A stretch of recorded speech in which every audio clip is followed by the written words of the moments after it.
Okay, I feel like I'm supposed to keep talking about this. So, more about my experience at North Texas State Hospital. I might include some of my experience at jail, but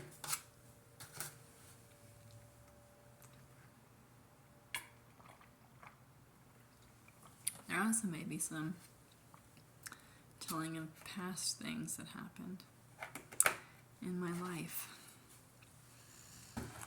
Well, I feel like I'm just supposed to share my story so I can share my story so that I can share my story so that I can share my story. I'm going to be walking a little bit in my room, so sorry if the camera's a little bit jiggly. I might suck on a cough drop. Sorry, I should have done this stuff before I turned the camera on, but that didn't occur to me, and now it's on, so.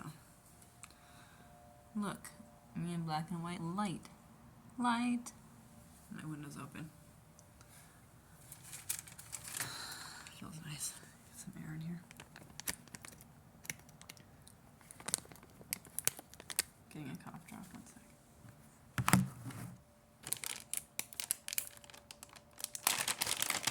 Dollar store.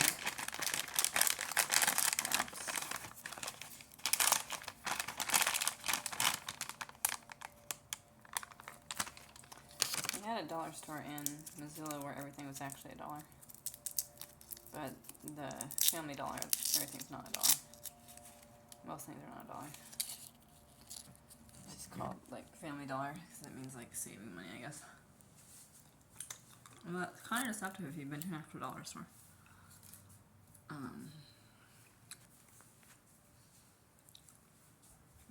So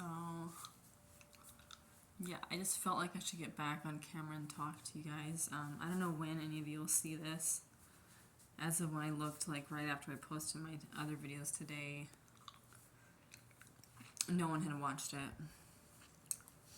But that doesn't mean no one will watch it. It seemed like how I got views last time I had another channel was, or subscribers. I'm more interested in subscribers than views, because that means people are really engaged with the content. To use creator lingo. I don't know if I'm a creator, I just telling my story. I just don't know if creator is the right term for me.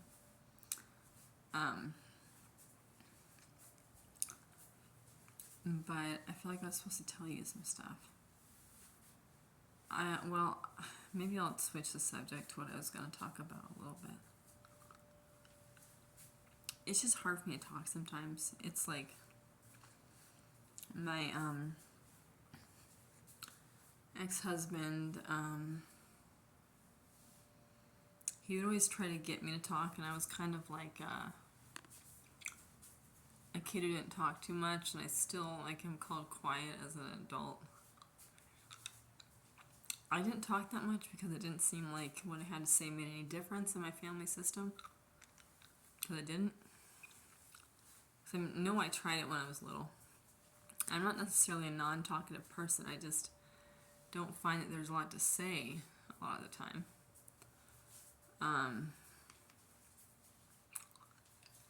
I don't know, like when I was at a behavioral hospital recently, I checked myself in.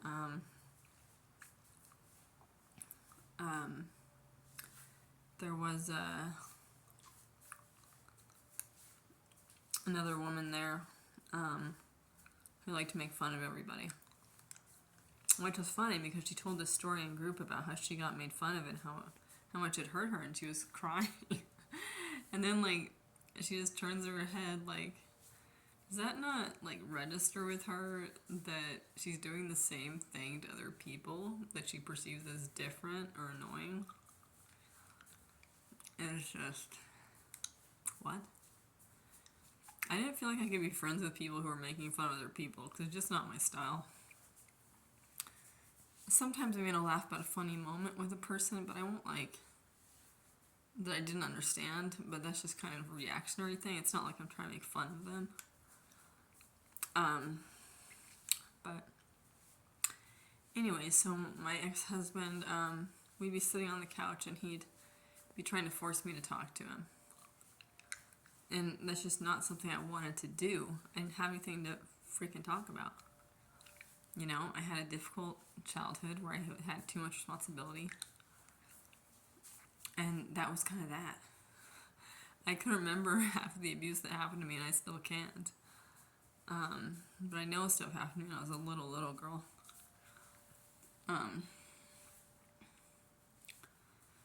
When all my siblings lived at one house in Oregon. I have lots of siblings.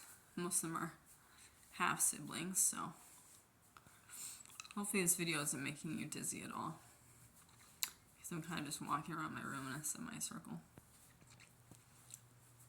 It's kind of like a fourth of a circle, actually. But trying to let you not see me picking my ear, but you can watch if you'd like a little bit.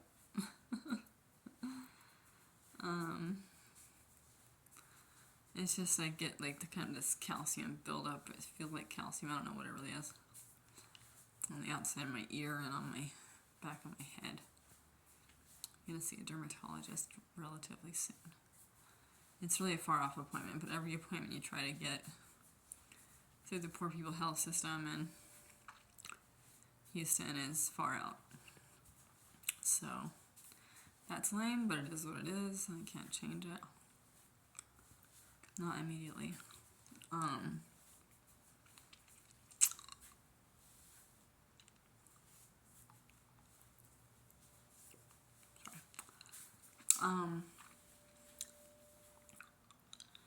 I thought maybe some people online would find me more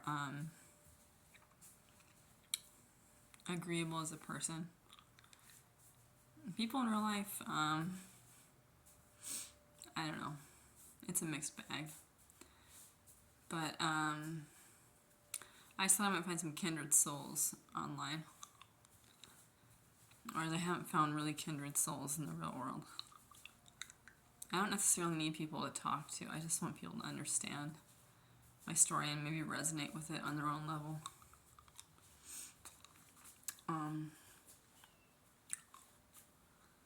The cough drop was getting really strong. I might sing for you a little bit.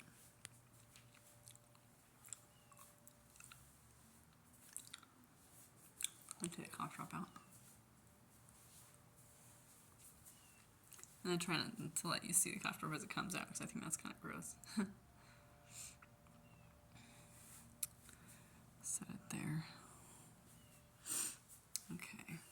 Close up my face.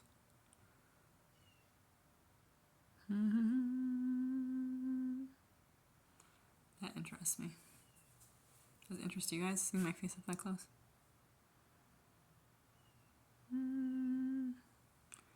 Eyeball. Okay. There must be lights burning brighter somewhere. Sorry, my voice still feels too sore to sing, so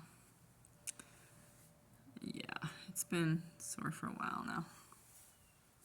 Cough drop back in. But that's an example of my singing ability. That wasn't very good to me. It sounded pretty good, but we've done better.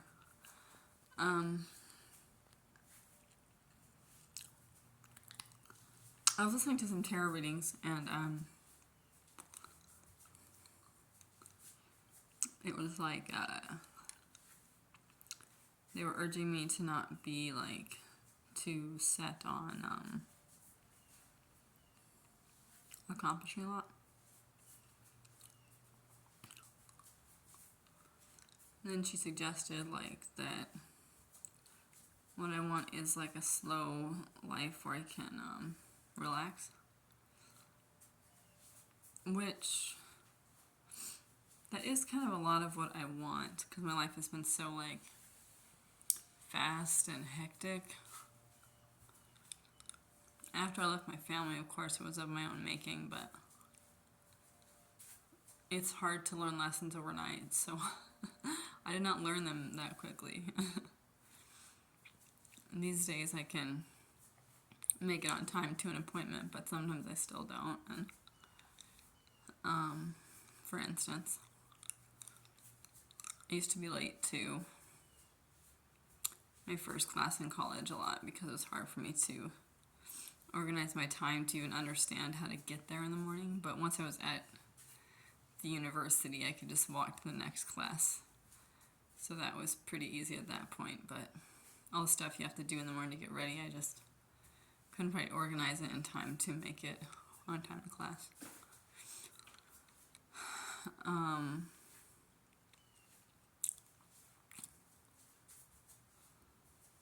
So look at my face for a second while I figure out what to say.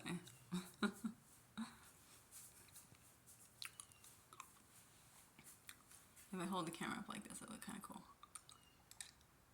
It's like this.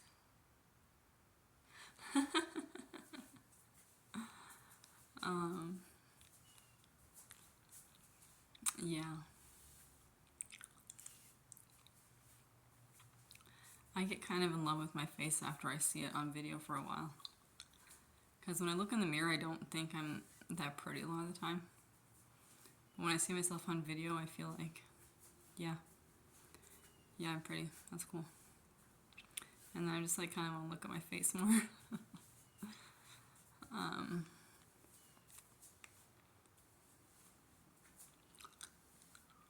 But I don't know. This is kind of a record of how I feel in order.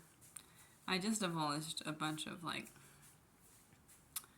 information about trauma I went through at North Texas State Hospital in like 3 videos today. So if you want to check those out, check those out. I'm not really able to access any more information right now, and that's kind of the thing that like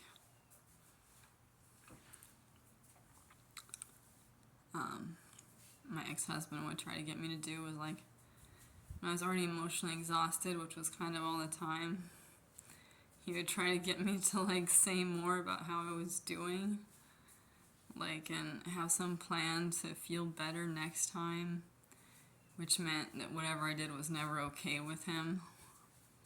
How I felt wasn't okay with him. How I baked. Meaning like he didn't want flour in the cracks between the oven and the counter. And it took me like a year or 2 of asking to get him to let me bake in our college apartment. That should have been a warning sign. That really hurt me because I love baking. It's like he took away everything I loved. I wanted to travel internationally, and he said he wanted to be in the army. So I was like, okay, that'd be easy. He can be gone, and I can be gone too. Then we can never be together. That'd be nice. Which is what I really thought. That's how I get away from him, I thought.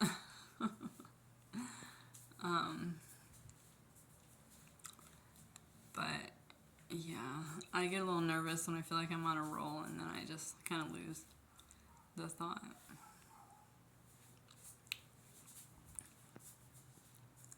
feel like I have to go outside even if it's hot. I'm just so sick of being inside right now. But thanks for listening, guys.